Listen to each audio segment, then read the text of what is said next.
अंतर जानते हो?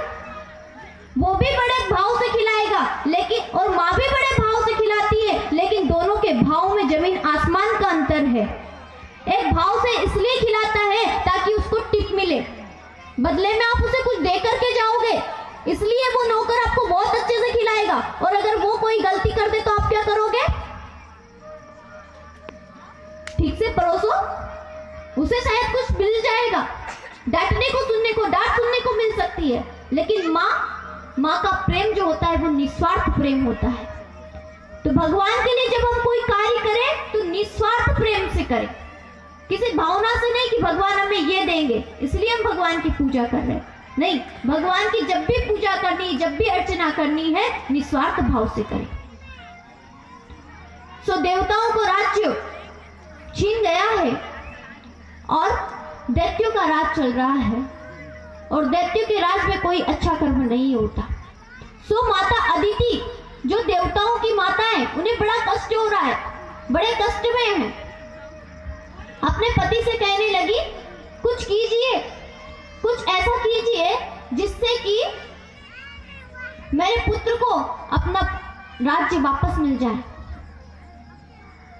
सो कश्यप ऋषि ने कहा, देवी देखिए, कौन किसका पुत्र, कौन किसका बेटा, कौन किसका पिता, सब मोह माया है। आप इसका त्याग कर दीजिए और आप भगवान का भजन कीजिए।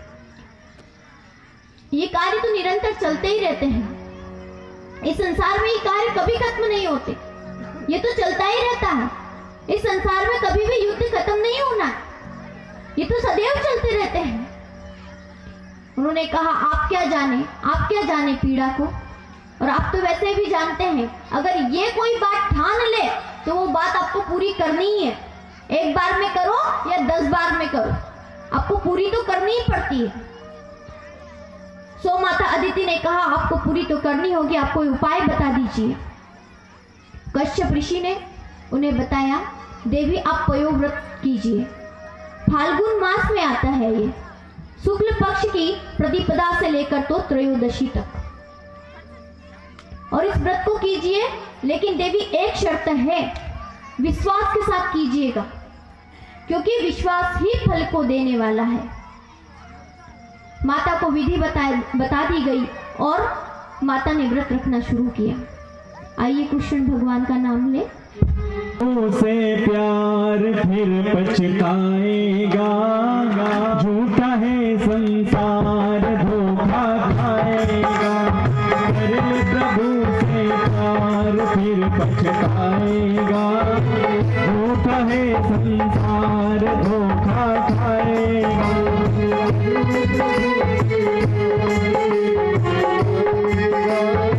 धोखा है संसार ऊपर चिंताओं को छोड़ दो, वो सब वहन कर देंगे, वो सब जानते हैं, सारी समस्याओं का हल जानते हैं।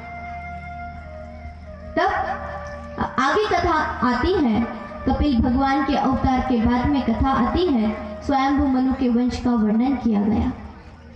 स्वयंभू मनु के वंश में 3 पुत्रियां थी। आकृति पहली पुत्री है, आकृति का विवाह हुआ